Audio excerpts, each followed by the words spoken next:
जितेंद्र जी, आपका स्वागत है। तो सबको जय श्री इसमें कृष्ण। जय श्री कृष्ण जितेंद्र जी। तो हाँ। एक संबोधि जी का प्रश्न है जितेंद्र जी, जो उन्होंने पूछा है। वो हम्म। प्रश्न ये है कि प्रकृति, पुरुष और आत्मा के संबंध में सांख्य योग क्या है। तो जो मैंने अभी तक समझा उसको एक बार बोलता हूँ, फिर उसके बाद अपना पॉइंट ऑफ व्यू आप दीजिएगा। कि मैं ये समझा हूँ अभी तक कि तीन चीजें हैं। अच्छा। एक आत्मा एकदम कोर, और एक पुरुष मतलब ये शरीर, और प्रकृति मतलब उस शरीर का नेचर मतलब मन। प्रकृति मतलब यहाँ मन हुआ, और शरीर मतलब जिसको नश्वर चीज है वो, और एक चीज है आत्मा। तो इन तीनों के कनेक्शन की बात श्री कृष्ण ने स्टार्टिंग से ही सेकंड चैप्टर में यही कर रहे हैं कि अर्जुन, तो इस नश्वर शरीर के पीछे जो पड़ा है तेरा मन, तीन चीजें चल रही है। वो मन जो विचलित है अर्जुन का, वो इस नश्वर शरीर के पीछे पड़ा हुआ है और उस आत्मा को भूल रहा है। पर श्री कृष्ण चाहते हैं अर्जुन के बारे में कि इस मन को तो इस शरीर से हटा के आत्मा पे लेके आ, क्योंकि आत्मा जो है वो इटर्नल है। वो कल भी था, आज भी है, कल भी रहेगा। अब उस आत्मा को तुम भगवान बोल लो, सुप्रीम गॉड बोल लो, ट्रुथ बोल लो, जो बोलना है बोलो, लेकिन जो तुम्हारा मन है, मन ही डिसाइड करेगा कि हमको इधर जाना है कि इधर जाना। मन की प्रकृति मतलब मेंटल कैपेसिटी, मतलब मेंटल मतलब जो हमारा जो थिंकिंग या जो भी क्रिटिकल थिंकिंग का जो पराकाष्ठा है, उसको केवल शरीर तक ही सीमित अगर रखोगे तो इस भंवर में, इस माया में फंसे रहो। पर जैसे ही उस मन को इस शरीर के जाल से निकालोगे, तभी तुमको आत्मा के टेरिटरी में आपकी एंट्री होगी, और उसके बाद ही ये ट्रांजिशन का बात होगा। समझ लो इस तरह से।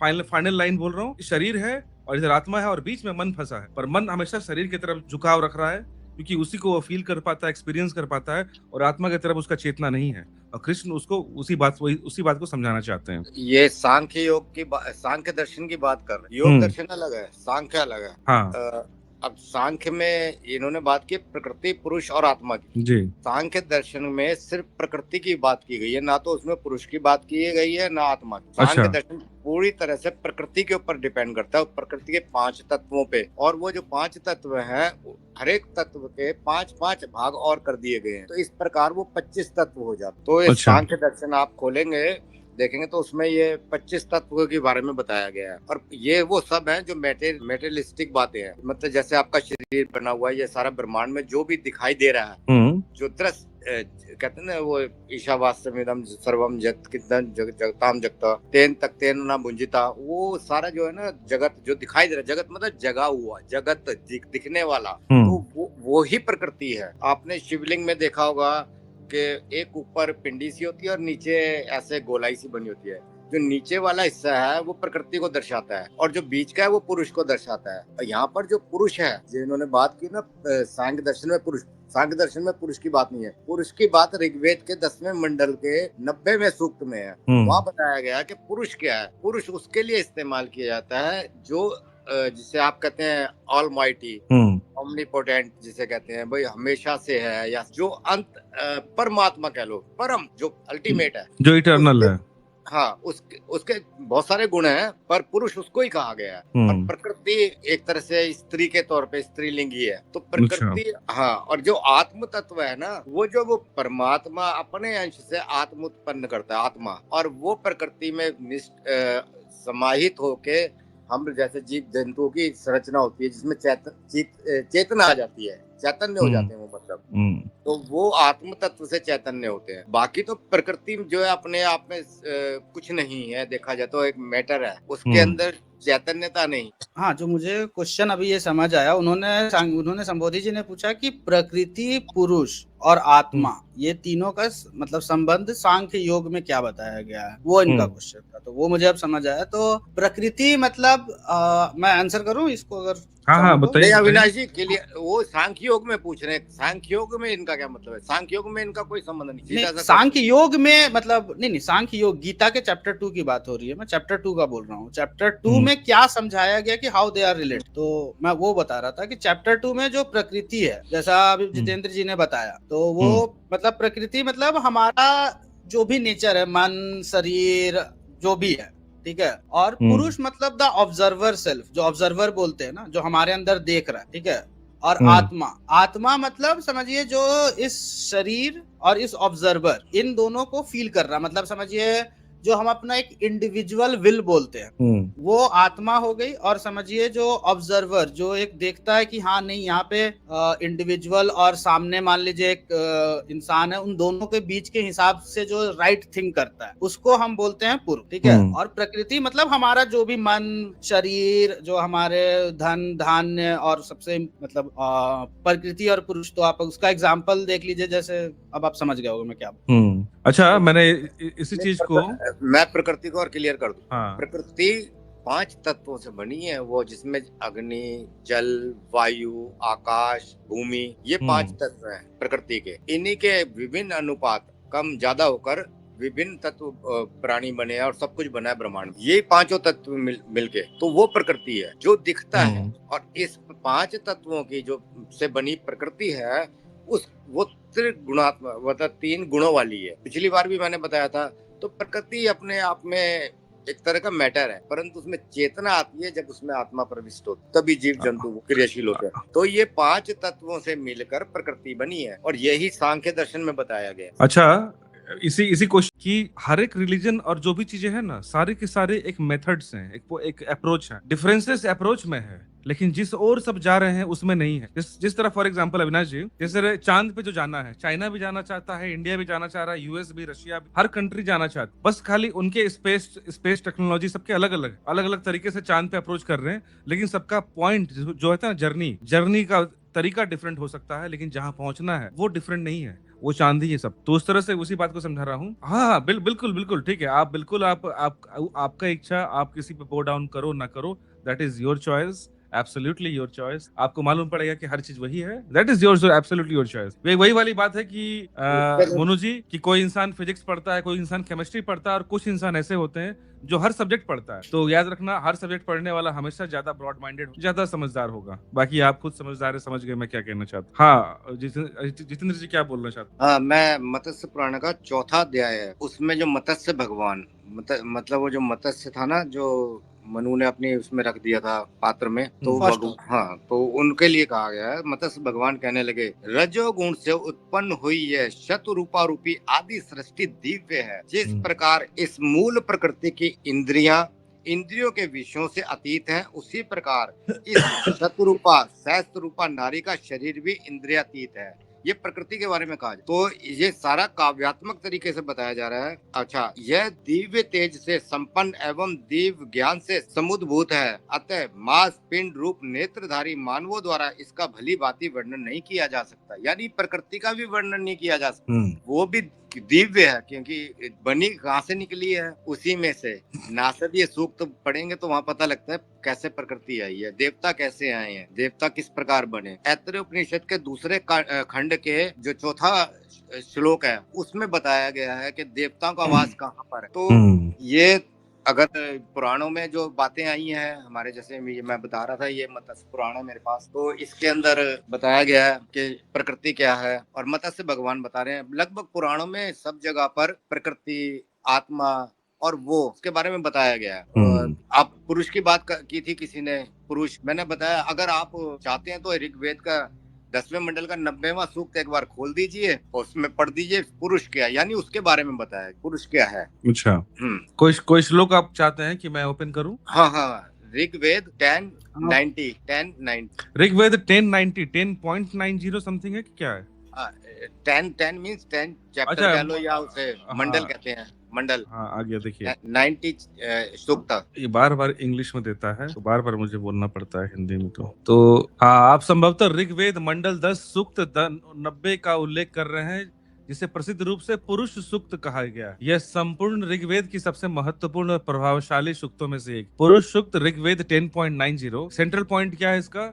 यह सूक्त पुरुष का वर्णन करता है, जो एक ब्रह्मांडीय प्राणी या सार्वभौमिक मानव है, जिससे समस्त सृष्टि की उत्पत्ति हुई। पुरुष को एक विशाल स्वरूप वाले प्राणी के रूप में प्रस्तुत किया गया है, जिसके 1000 सिर, 1000 आंखें और 1000 पैर हैं, जो संपूर्ण ब्रह्मांड को समाहित और उससे परे भी है। यही वाला बोल रहे हैं। हाँ जी। अब इसमें जो ब्रह्मांड, इसको पर्सोनिफिकेशन कर दिया, मानवीकरण, यानी इसलिए उसके बहुत सारे हाथ बता दिए, बहुत कुछ, मतलब हाथों का मतलब, बहुत सारे हाथ का मतलब वो कुछ भी कर सकता है, इतने मतलब कि बहुत हर तरह की क्रिया कर सकता है। बहुत सारी आंखों का मतलब हो गया कि वो उससे कुछ भी छुपा नहीं है, क्योंकि वो सर्वत्र है। तो ये यहाँ पर पर्सोनिफिकेशन किया गया है।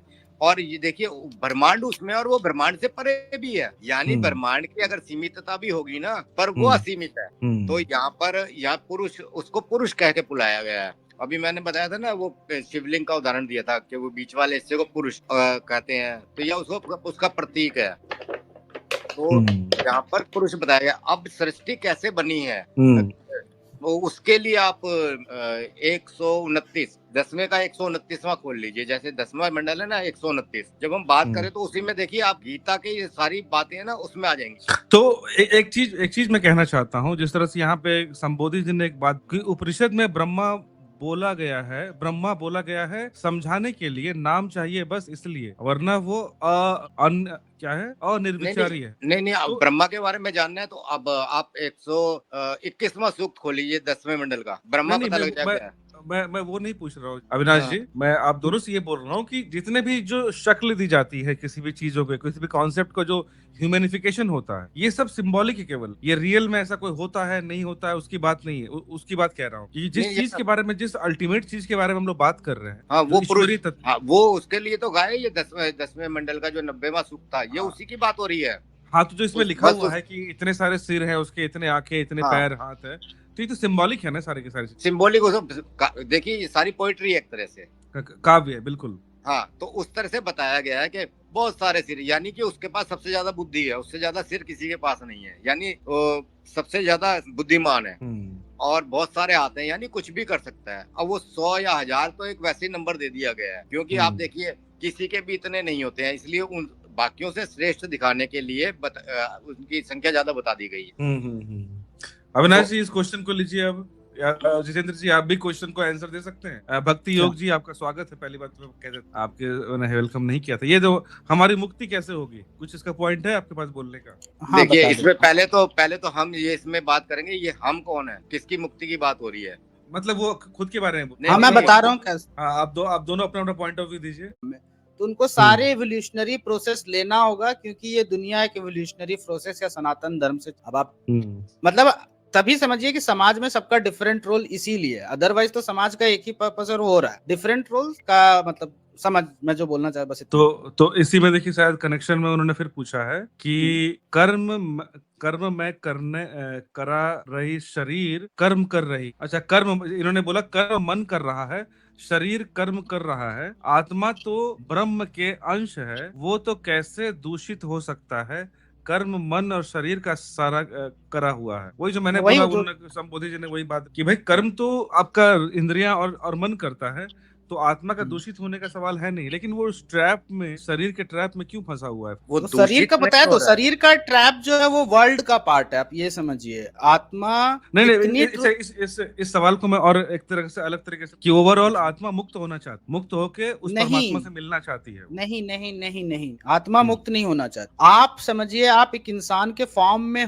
आए हो, आपके पास एबिलिटी है कि आत्मा की मुक्ति को आप फील कर, दैट इज, ये नहीं समझिए कि आत्मा मुक्त हो रही है, आत्मा मुक्त है, मुक्त थी, मुक्त रहेगी। आप एज ए इंसान, आप मान लीजिए एक एनिमल ही होना, आप बस ये एनिमल का एक एक्स्ट्रा कैरेक्टर है कि आप आत्मा की मुक्ति को एंजॉय कर सकते हो, और वही आप ट्राई भी कर, और इसीलिए आपको वो अच्छा लगता है मुक्ति की बातें, कि वो आपका नेचुरल नेचर है, जो हम लोग को यही समझाया जाता है कि और इंसान जो है ये जान सकता है कि वो आत्मा, बाकी नहीं जान सकते। बट आत्मा कभी ट्रैप नहीं हुई, आत्मा मुक्त, आप इंसान, आपको ये एक्स्ट्रा बेनिफिट है, आप इंजॉय कर सकते, और इसीलिए शायद से इंसान का बॉडी को one of the best body, because it can enjoy the grandness of universe. That's Jitendra ji आपका कोई पॉइंट ऑफ व्यू है इस पर? मैं अभी इसके लिए उपयुक्त तो श्लोक ढूंढ रहा हूँ गीता से। अच्छा, बिल्कुल है इसके संबंध में भी, आत्मा के संबंध में बिल्कुल, पर हाँ इस पे है। संबोधि जी अभी जब मेरा गीता चल रहा है, पर मुझे पता है इस पे बहुत डीपली आंसर गीता में मिलेगा, मुझे पता है। अविनाश जी ने भी वो बात बोली है, पर इसमें और भी कुछ ऐड होगा, मुझे ऐसा सिक्स सेंस काम कर रहा है मेरा, मुझे अभी पता नहीं आंसर। तो संबोधि जी जब मैं गीता और आगे पढ़ूंगा, मुझे कहीं मिलेगा ना, तो मैं डेफिनेटली आपका ये प्रश्न मैं याद रखूंगा, और मुझे आंसर मिलेगा कि जो मुझे कुछ समझ में आए इस बारे में, तो I will put my point at that time. अच्छा, ये वाला प्रश्न देखिए अविनाश जी, जितेंद्र जी, जो आत्मा मनुष्य में है वही आत्मा काऊ माँ भी है, ये सब गलत बात है या तर्क संगत नहीं है? मैंने तो वही आंसर किया कि आपका आत्मा सब में सेम है, बट आप जस्ट इंसान में आपके पास एक्स्ट्रा कैपेबिलिटी है to know that you are that thing, that's all. आपके पास कुछ एक्स्ट्रा नहीं है, आप भी एक ग्रैंड माया के स्कीम का ही पार्ट हो। आपके पास स्पेशल एबिलिटी है to know that you are that god. के बाद आप उसको किस तरह से वर्ल्ड में करते हो, आप राम बनते हो, रावण बनते हो, आप। और जहां तक मुझे लगता है सर, जो कल एक मैंने बल्ब और लाइट का एग्जांपल जो ओशो ने भी दिया था कि जो करंट मूव कर रहा है वो उसको कोई फर्क नहीं पड़ता वो बल्ब में जाए कि ट्यूबलाइट में जाए कि मोटर में जाए कि मेरे राउटर में जाए कि मेरे लैपटॉप, करंट करंट ही है, उसे कोई फर्क नहीं पड़ता वो काव में जाए कि आदमी में, वो हर जगह वो सेम ही चीज है, वो एक ही सोर्स से निकला हुआ है और उसके सारी की सारी प्रॉपर्टीज उसकी सेम ही है, कोई अलग नहीं है। बाकी और किसी पैरेलल वर्ल्ड में गाय लोग भी पॉडकास्ट कर रहे होंगे जहाँ पे इंसान घास चर रहे होंगे, तो वो लोग भी बोल रहे होंगे। हाँ, वो लोग बोल रहे होंगे कि काव में जो आत्मा है वो सही है और जो अविनाश में आत्मा है वो सही है। आप समझिए पैरेलल वर्ल्ड में जाओ। हाँ। और देखो यार, ये सब जो प्रश्न है ना, जो संबोधि जी पूछ रहे हैं, चाहे वसुदेव जी पूछ रहे हैं। अच्छा, यहाँ पे वसुदेव जी का मैं फिर से इस प्रश्न को लेके आता हूँ। इन्होंने एक पूछा, अविनाश जी बताइए, आप बोल सकते हैं कि विचार क्या होता? विचार आपका थॉट, मतलब जैसे आपके साथ कुछ, ये तो ट्रांसलेशन हो गई। मतलब सटलिस्ट विचार को मैं बोलूंगा कि सटलिस्ट फॉर्म ऑफ कर्म। अच्छा। मतलब जो आपके मन का जो कर्म है उसको विचार, मैं क्वालिटी नहीं दे रहा हूँ, अच्छा विचार खराब विचार मैं वो नहीं बता। विचार जो विचार आपका होता है, मन, थॉट होता है। हाँ, मतलब मेरे को नहीं पता कि विचार खराब वर्ड है या सही वर्ड है, वो बोल रहा हूँ कि जो आपके मन के फॉर्म का जो सटलिस्ट फॉर्म ऑफ कर्म है वो विचार है। अब उस विचार को आप मूवमेंट बना दीजिए तो देश बन जाता है, उस विचार को आप अपने अंदर रहिए, नहीं, सपना बनता है। इनका जो प्रश्न है वो डीप है कि क्या? विचार है क्या? आप अच्छा, ना कहाँ से आ रहा है, मतलब क्या है ये, कहाँ से आ रहा है, उस क्वेश्चन में ये भी गीता है का कि कहाँ 15वां से अध्याय, आ रहा है? गीता का 15वां अध्याय का 7 से लेकर 11वें तक का श्लोक देखिए। वो जो आत्मा के बारे में बात हुई थी ना, वहां क्लियर आ 15वां अध्याय 7 से लेकर 11वां तक का जो श्लोक है गीता में, 15वां अध्याय। अच्छा, मैं यहाँ भी ले। अब देखिए 14वें अध्याय में जो पहले से चौथा जो श्लोक है ना, उसमें बताया प्रकृति पुरुष से जगत की उत्पत्ति। जो मैं कह रहा था ना, ये सारा ब्रह्मांड जो है पुरुष और प्रकृति दोनों से मिलकर बना है। वो शिवलिंग का जो उदाहरण दे रहा था मैं, वो यही है। अब मैंने कहा ना, ये अच्छा। सारा ज्ञान गीता के अंदर आ जाएगा, देख कहीं ना किसी अध्याय अच्छा। में। 14वें अध्याय में है ये शिवलिंग का, जो लोग शिवलिंग के रूप में देखते हैं उसको, पुरुष और प्रकृति को। यहाँ पे पुरुष प्रकृति से सारे जगत की उत्पत्ति बताई जा रही है 14वें अध्याय में। 15वें अध्याय में 7 से लेकर 11वां श्लोक जो है, जीवात्मा का स्वरूप तथा उसे जानने वाले और ना जानने वाले का वर्णन आएगा। अच्छा, मैं देखिए ये श्लोक अब मैं कर देता हूँ यहाँ पे। कौन सा श्लोक बोल रहे हैं सर, एक बार फिर से बोलिएगा। 7वें से 11वें तक का श्लोक है, 7वें से 15वें अध्याय का। हाँ, ये 15वां चल रहा है, ये देखिए 7वां आ गया। 7वें श्लोक में बोला जा रहा है कि वायु गंध के स्थान से गंध को यानी ग्रहण करने ले जा सकती है, ऐसी ही शरीर आदि स्वामी बना हुआ जीवात्मा भी जिस शरीर को छोड़ता है, इन ग्रहण करके फिर जिस शरीर को प्राप्त होता है उसमें चला जाता है। हाँ, तो आत्मा कुछ ग्रहण कर रहा है ना, देखो। हाँ। और ग्रहण करके दूसरे शरीर में जाता है। हाँ। तो ये जो ग्रहण करके ले जाता है ना, इस ग्रहण करने वाली चीज से जब छुटकारा हो जाता है, वो ग्रहण करे ही ना, तब वो जन्म मरण के, मतलब वो पुनर्जन्म के चक्कर से या मुक्ति हो जाती है उसको। अब वो चूंकि वो ग्रहण कर रहा है, तो ग्रहण क्या कर रहा है, वो संस्कारों को ग्रहण कर, और उन्हीं संस्कारों के कारण उसको अगले जन्म में जाना पड़ता है, फिर शरीर में आना पड़ता है, प्रकृति में आना। तो ये 7 से 11वां जो मैं कह रहा था ना, अभी मैं ढूंढ रहा हूँ 15वें अध्याय का 7 से 11वें में ये आ जाएगा कि ये क्यों जन्म मरण में पड़ता। हाँ, अब मैं समझ रहा हूँ जो उस समय उन्होंने जो प्रश्न किया था ना कि आत्मा क्यों वो उसको करप्ट हो रही है, उसी को आप यहाँ से लाके दे रहे हैं। 7 में ये आया, 8वां में क्या आता है? 8वां में है, यह मतलब जीवात्मा मन का आश्रय लेकर ही श्रोत और नेत्र तथा त्वचा एवं रसना और घ्राण, इन 5 इंद्रियों द्वारा विषयों का सेवन करता। देखिए आत्मा कर रही है ना सेवन इन सब का। तो लेकिन सर यहाँ पे तो यह लिखा हुआ जीवात्मा, आत्मा तो नहीं बोला यहाँ पर। क्योंकि वो जीव में है, इसलिए उसको जीवात्मा कहते। अच्छा, हाँ, यह जीवात्मा मन का आश्रय लेकर ही, सही, माने मन को यूज करके वो कर रहा है। हाँ, यानी मन ही तो इंद्रियों का नेता है, संचालक है, वही तो इंद्रियों पे काबू रखता है, और मन के द्वारा यानी इंद्रियों के द्वारा मन, और मन से फिर आत्मा तक पहुंच रहा है सारा रस। उसके बाद श्लोक नंबर 10वां में है कि शरीर को छोड़कर जाते हुए या दूसरे शरीर में स्थित हुए अथवा विषयों को भोगते हुए भी गुणों से युक्त जीवात्मा के स्वरूप की बात हो रही है, गुणों से युक्त को मूढ़ मनुष्य नहीं जानते, ज्ञान रूपी नेत्र वाले जानते हैं। अच्छा, नहीं अभी अभी आप जब बोल रहे हैं ना सर, वो थोड़ा बहुत मुझको इट इज मेकिंग सेंस ना।